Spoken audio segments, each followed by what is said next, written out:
Hello, welcome. My name is Edwin Sorensen. I'm the creator of Ctruth, and in this video, I provide the first part of the general introduction to Edwin Johnson's The Rise of English Culture, originally published in 1904. If you want to learn more about who Edwin Johnson is, the first 3 videos in this series go into detail about his life and education. Without further ado, here is the video.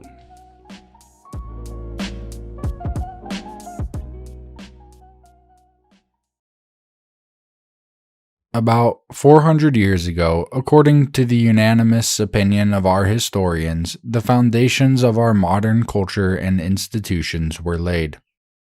The invention or the recovery of the art of printing led to the gradual diffusion of useful knowledge and the formation of habits of study among a limited but very powerful class. But at the same time, it led to the propagation of great falsehoods and errors in respect to the past and actual condition of the world, which became part of our system of education, and which have remained in great measure uncorrected down to the present time.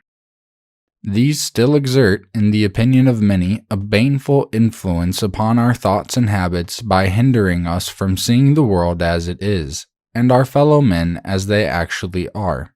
There can be no clear understanding of the present state of society and no well-directed effort for its improvement unless we attend to what the men of letters were doing in the world about 400 years ago. I am attempting in the present work a re-examination of the legends relating to the discovery of the world. For, in fact, our knowledge of the world in any adequate sense was but beginning at the time when the first bold navigators rounded the southern promontory of Africa, or sailed far westward of the Azores in quest of the new orb. Gradually the truth stole into the general mind that the earth was not based on a plain surface surrounded by an unnavigable ocean, but was a sphere or ball which might be surrounded in ships. Gradually, the belief in the existence of monstrous forms of human or bestial life gave way before repeated and accurate reports from distant lands. Gradually, the mind of Europe recovered from that hypertrophy of the imagination, from that delirium of the fantasy which had been stimulated by dreamers and sedentary recluses, and acquired courage to face the dangers of the visible and to ignore the dangers of the invisible world. How can the study of the progress of human knowledge and of human endeavor during these 4 centuries be other than interesting, and not only so, but in the highest degree encouraging to all who believe in the still unexhausted resources and capabilities of our nature? It must indeed be the task, in some respects a painful one, of the modern historian to expose many an illusion in reference to our traditional and imagined past. We are still, year by year, recovering from that overfed and overstimulated habit of imagination of which I have spoken. In other words, we are recovering that habit of sane judgment which has been so long depressed in the interests of a blind and unquestioning faith. We begin to draw, more and more sharply, the line of discrimination between those mental representations which arise in listening to church music and oratory, or in witnessing the drama of the stage, or in reading the poet's heroic verse, and those which arise from the experience of the more outside and commonplace world.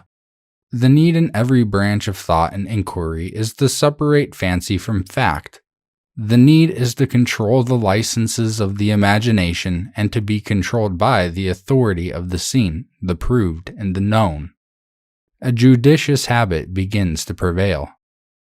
I desire to point out with more than usual emphasis that the time preceding the discovery of the world was a time of the grossest ignorance here in the West. The period we speak of vaguely as the Middle Ages is sometimes also called the Dark Ages. An age being taken to mean 100 years, it may be said that the 15th age or century is of all the darkest, and by contrast with it, the impressions we form of the 16th century are those of an extraordinary brilliance. Now, this is not altogether like the actual course of life and human affairs. Great movements are long preparing, and it is not in the nature of the case that great improvement should burst upon the world without notice or warning, as they appear almost to have done in the ordinary narratives of those times. The contrast between the last half of the 15th century and the first half of the 16th is this: that in the later period we can rely to some extent upon the testimony of witnesses of different parties and interests as to what was actually happening in the world. But in the earlier period, I speak advisedly, you cannot call forth a single witness for examination and cross-examination in the usual judicial manner upon what he has seen and heard of the actual condition of the world. The exceptions will be found to be apparent rather than real. I am well aware that this is a novel statement and must appear to many who have not studied the subject astonishing. It can, however, be proved in a variety of ways. The shortest way is, perhaps, by pointing out that until recent times, history is not an affair of contemporary testimony at all. It is because, under the influence partly of instinct, partly of education, we have persistently assumed the contrary, that errors so great in the study of history prevail to the present day. We have been taught to believe that about 400 years ago, or a little more, books were printed and gradually published, made known to the public, which contained an authentic narrative of events in the world from the creation downwards from the tongue or pen of a series of witnesses of those events. It is time to say that such a notion is quite baseless and unworthy to be entertained by any truly educated or thoughtful person in the present day. The creation of the world is a mystical or dream event. Creation itself is a figure of speech which does not satisfy the demands of thought, nor have our men of science yet succeeded in defining the terms life and Genesis. No man can be witness of a creation, nor of any series of events deduced from such an event. The chronicles which came to light after printing, and which have been penned by the literary men of the Moslem, the Jewish, and the Christian churches, are not founded on testimonies of contemporary observers, but on efforts of the poetic and deductive imagination. The like argument applies to a system of narratives, composed in Latin and in Greek, which profess to connect our modern culture with an event said to have occurred in the reign of the Roman Emperor Augustus. These narratives proceeded from the pens of the faithful servants of the Holy Roman Church. There are a great number of them, and in this principle of history they are all agreed. The principle is that an incarnation of God occurred in the reign of Augustus, and that in the reign of his successor, God incarnate suffered death at the hands of a Roman governor, under the instigation of an ecclesiastical conspiracy of the Jews. If, so late as 300 years ago, you asked one of these writers when exactly this event occurred, he would have said that it was not certain, that there had been a mistake of 22 years in the reckoning. But the event had occurred nearly 1600 years before his time. If you inquired further as to the sources of this opinion, he would admit that it had been handed down through the monasteries, and that the literary state of the monasteries was almost hopelessly obscure at the epoch of printing. This, he would admit, were he an instructed and at the same time a candid man. The incarnation of God is a mystical event and is not related to testimony in the proper and usual sense of the word, as we employ it in the courts of justice. It can be no more proved or disproved, what men say, than the existence of a celestial or an infernal state. For imagine that we have constituted a forum of letters to determine this question. We call up the Moslem. A tradition of the Son of Mary is part of his religious system. He denies the possibility of an incarnation of God and would abjure his faith if he admitted such an event. The Jew, dissenter from the Moslem in minor points, confirms in like manner the solemn negative of his fellow believer in the pure spirituality or superhumanness of God. The monk alone insists upon his principle, because he is ordained and vowed to support it, with the whole system built upon it. There is a conflict of opinion, not of testimony. But if you inquire further how the story sprang up that the Jewish ecclesiastics had conspired against the founder of the Christian religion, the monk has no documents that will bear examination and proof. The Jew is wholly ignorant of any such tradition among his people, while the Muslim says that he alone has the authentic story of the Son of Mary, who was mere man, and that the story has been misrepresented to the world. The question now arises: if neither a creation nor an incarnation are proper subjects of human testimony, where does testimony as to the events of the past properly begin?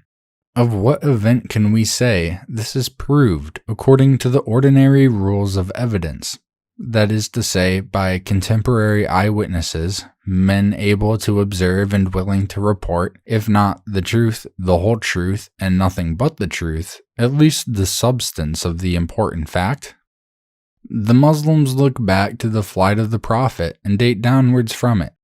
Can they, then, point to contemporary witnesses of that event?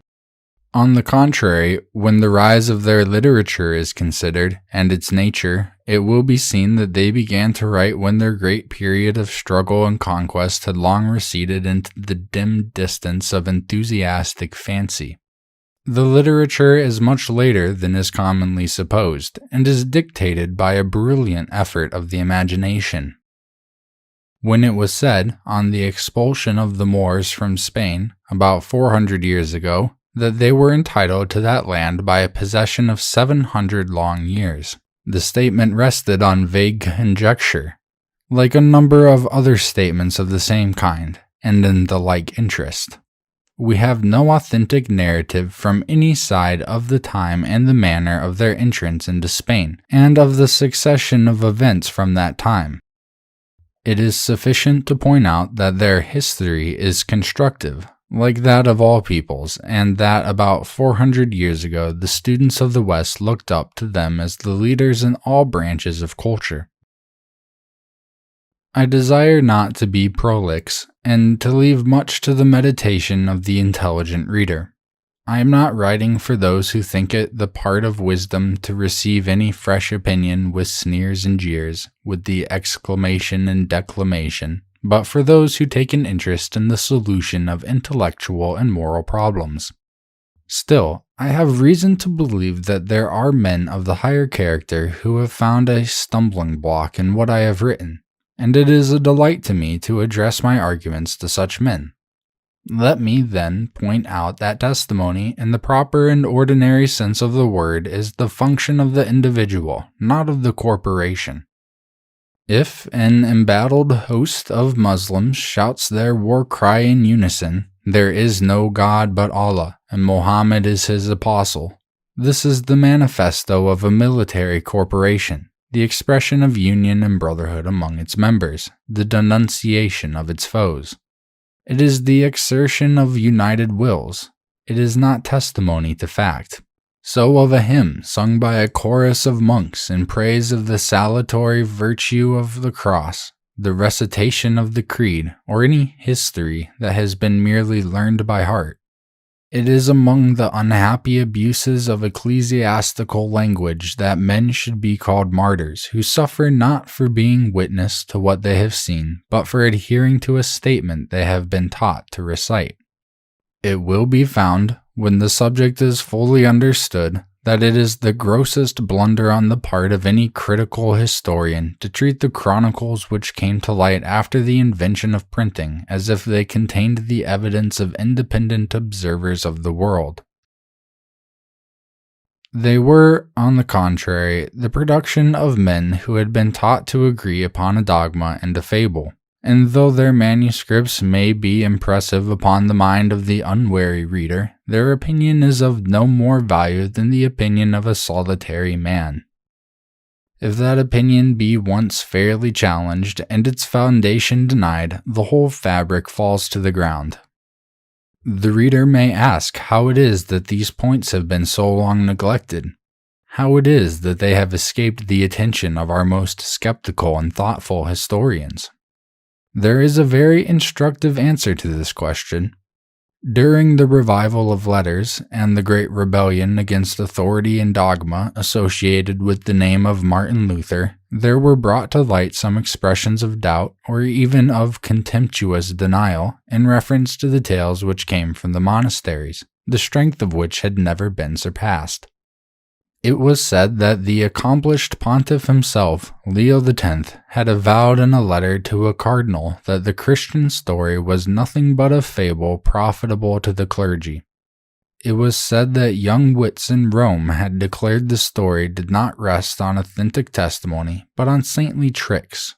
It was said that a clerk in the papal service, Lawrence Valla, had exposed the falsehood of legends which were part and parcel of the system of ecclesiastical history. The legend of epistles exchanged between Jesus and Abgarus, legends concerning the apostles, legends concerning Constantine, legends concerning Saint Isidore and his decretals. All these legends came from one and the same source, from the forge and the writing houses of fable in the monasteries. Why were these warnings forgotten, these denunciations disregarded? It was because dishonest fabulists were organized and disciplined in the use of the pen, as critical and honest men were not. It was because confederacies and falsehood do in this world constantly triumph over solitary integrity and worth. It was because when men once renounced the virtue and independence of their souls for the sake of blind obedience and the interests of empire over the world, they bid farewell to the hope of dealing frankly and fairly by their fellow men.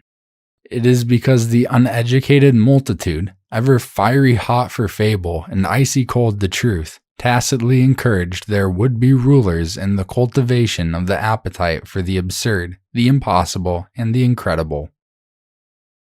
Since the revival of letters, few have been the clergymen who have the wit and the courage to expose and contradict the system of ecclesiastical fable.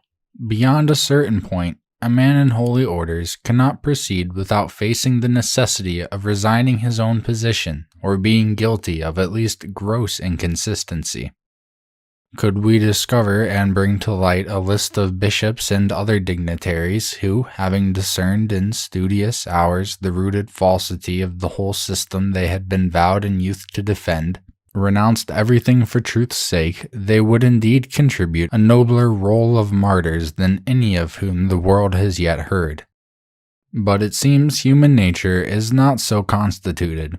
It may delight in the idea of renunciation for the sake of an ideal being, but in practice it feels itself unable to renounce material good for the sake of the most ideal and most majestic of beings, if so we may speak of truth.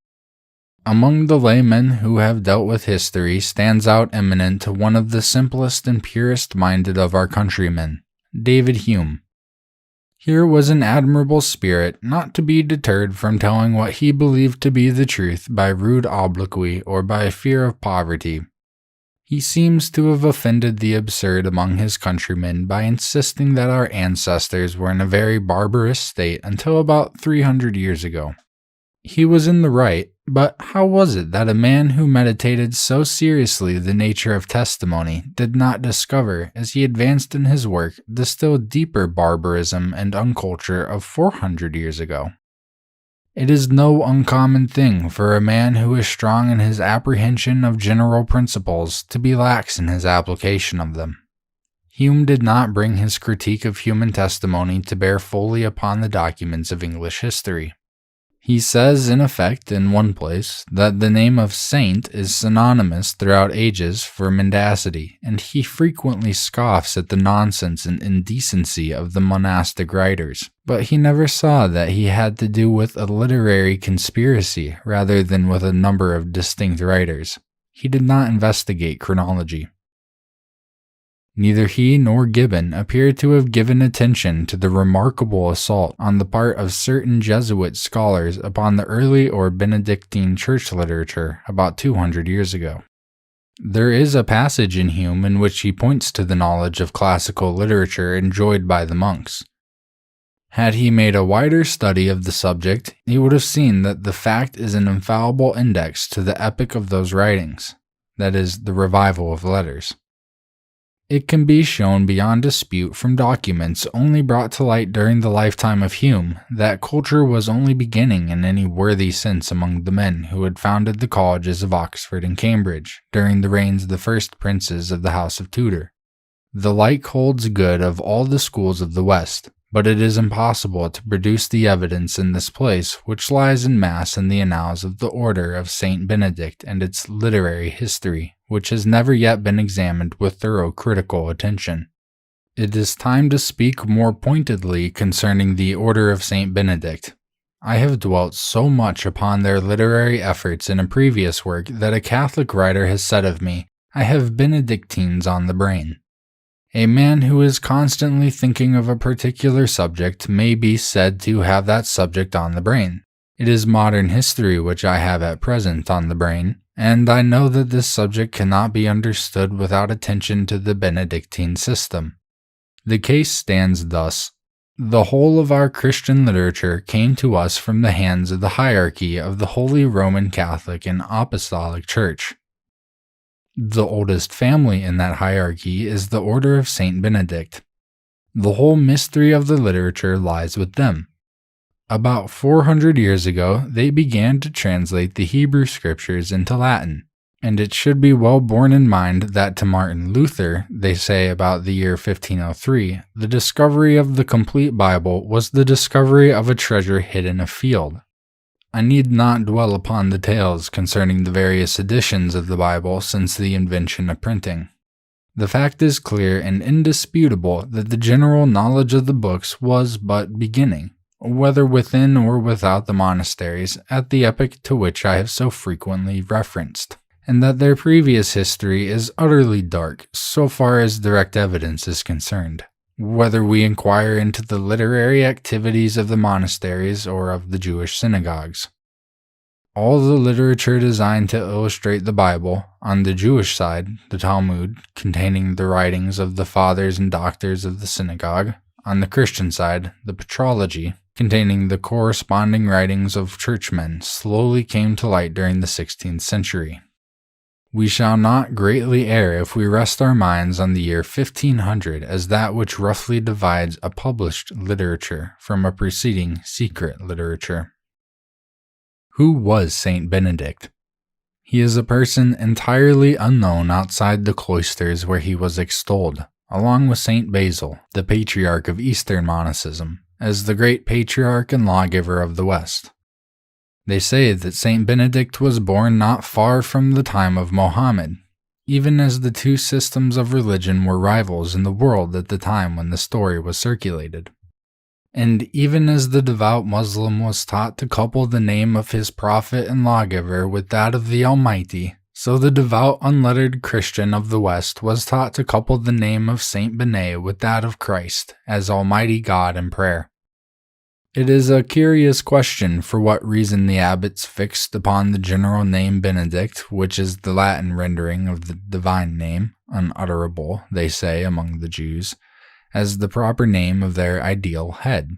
The word abbot is of Hebrew origin, and it was a comparatively novel word in the ears of classical or humanist scholars of the early 16th century, as was the summary of Christianity. The rule ascribed to the pen of Saint Benedict himself, but in reality the composition of the literary abbots of the order. The rule of Saint Benet should be studied in close connection with the New Testament, and both should be studied as literature first published and known to the general world during the period 1480 to 1520. It will then appear that the authors of these books are one and the same class of men. It will appear that they who discovered the idea of a Christ in the Hebrew writings different from the idea of the Messiah held by the Jews themselves wrote the Haggadah, or allegory of the Gospels, in exposition of this idea. They who circulated the legend of the incarnate God in his college of 12 apostles are they who said that St. Peter and St. Paul had founded numerous churches in the West, that St. Joseph of Arimathea had come to Glastonbury, St. Dionysius to Paris on a similar errand, and so on. Practically masters of the literary situation until the beginnings of new literary criticism in the 17th century, the abbots of the Great Order were able to found their system firmly on the imagination of the world. There was a time when every holy father of a monastery, as the rule shows, hailed as Abba by his flock, was regarded as the vicar and proper mouthpiece of Christ. The orders which came into existence later than that of Saint Benet are all to be regarded as scions of the parent tree. If the Dominicans and Franciscans who addressed themselves to the towns while their elder brethren held the rural districts allowed themselves to be some 700 years younger than the Benedictines, this is a mere figure of speech, which has a rough value as evidence of the fact that city life and institutions were relatively young compared with the lordly strongholds of the nobility and the clergy. Not one of the orders, however, at that era of publication to which I have referred, could produce registers by which the inquirer might trace them back to the beginning of their institution. Let me now invite attention to the question of chronology. A chronology originates in the impatience of darkness and vagueness in notions of the past, which are peculiarly painful to educated or reading people. It may be safely laid down that our ancestors, as Jack Cade says in Shakespeare, were content enough with the use of the score and the tally until the appetite for the knowledge of antiquity set in.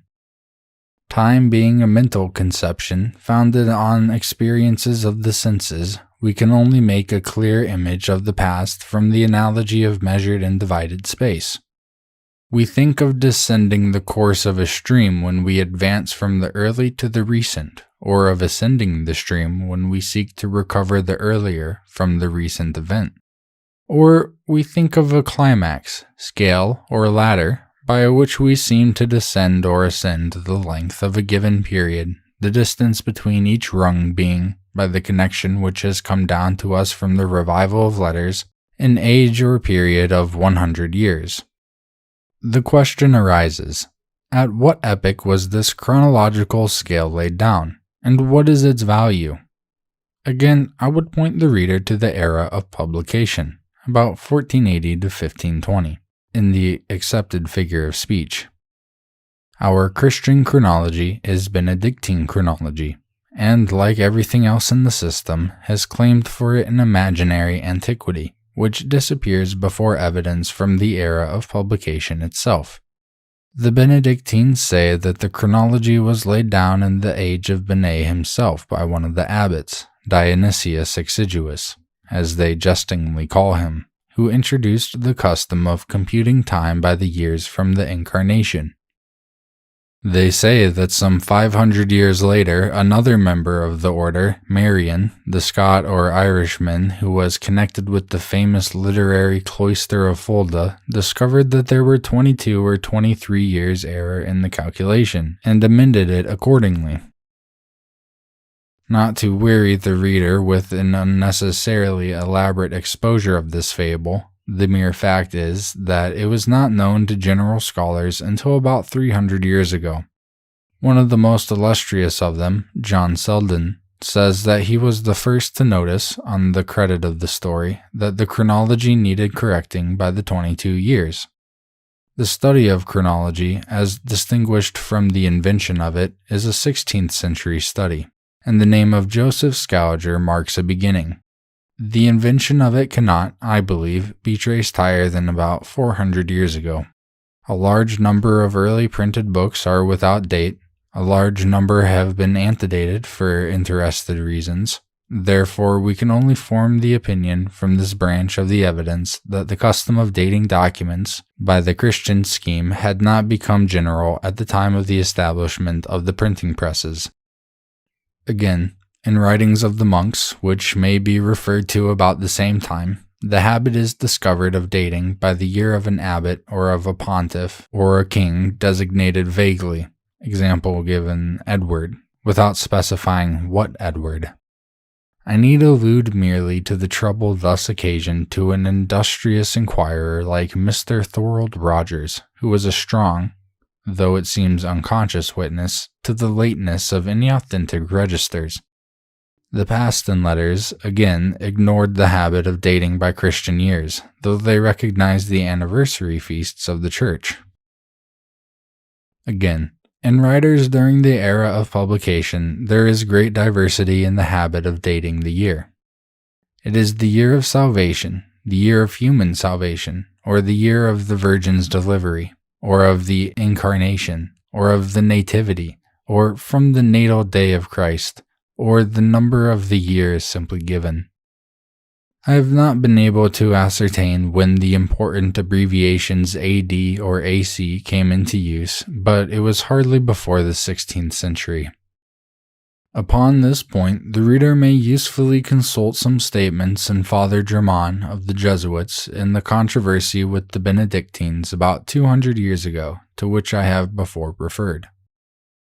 The intelligent student will at once grasp the importance of these conclusions. If the custom of dating by years and centuries came in about 400 years ago, and very uncertainly even then, the documents supposed to have been written before that time cannot be used as good evidence of events. The higher rungs of our chronological ladder proved to be merely imaginary, and we find ourselves in the darkness preceding the epoch of publication without means of knowledge of what had been occurring in the world, unless public impressions and vague conjectures, from what 16th century writers tell us, may be dignified with the name of knowledge. The reader will begin to understand how it is that the narratives of the conquest over the Moors in Spain, the expulsion and dispersion of the Jews from their beloved settlements in Spain, the voyages of the Portuguese and the Spaniards are full of chronological discrepancies, as well as devoid of all fullness and accuracy of details. It must ever be so in a state of life where not even annual registers of events were faithfully kept, and some bare outline of fact is all that invention and fancy can build upon. If we turn to the Jewish men of letters, our means of exact knowledge are hardly improved.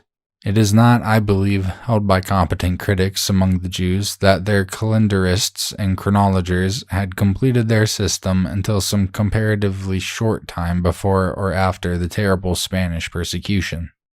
Few indeed are the Jewish historians of what I have called the era of publication, and when you separate from their writings what they have learned from some knowledge of the Gentile chronicles, slight indeed is the material of reminiscence or record in Jewish families. Their chronologers, R.R. Zacuto and Gans, both 16th century writers, have in reality no scale by which to ascend through the darkness of the past. They have merely the mystical theory that deduces events from the creation, to which they had first mystically reckoned back by a series of days or periods of 1,000 years. The Mohammedans had a similar theory of the religious days as equivalent to 1,000 years. They, however, made the world several thousand years older than the Jews. The reason for these differences we need not discuss. It suffices for the present purpose to point out that the chronologies are none of them founded on registers, but on guesswork and ecclesiastical dream, and afford evidence mainly of the dream life of the enthusiastic members of the different corporations. Now, where no registers are kept, and there is no exact chronology, men's notions of distance and time must necessarily be extremely vague. The duration of objects of human art and of human life itself is but roughly guessed at, and in this ignorance, love or pride or ambition are always at work, inducing an exaggerated notion of antiquity. Registers of births and deaths do not appear to have been kept until after the Council of Trent, perhaps were not generally kept until the beginning of the 17th century. It was known, perhaps, only to the observant few what the average duration of a man's life actually was, and the vulgar could and did believe that it might frequently extend to 100 or 150 years.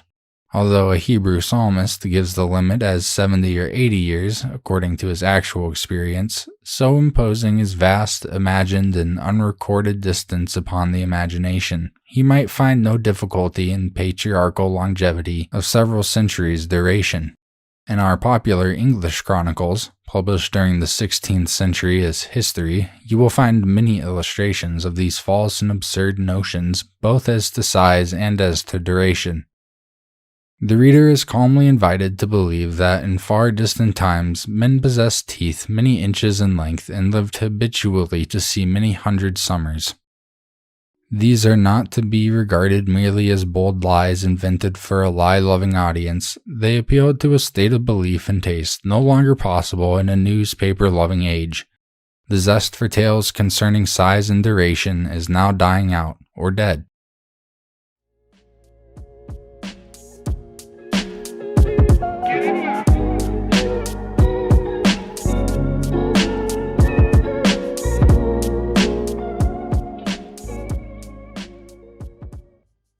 That concludes my audiobook reading of Edwin Johnson's The Rise of English Culture, the first part of the general introduction. Like the video, hit subscribe, leave a comment, tell me something that you thought of while listening to this video. Until next time, never stop seeking the truth about chronology.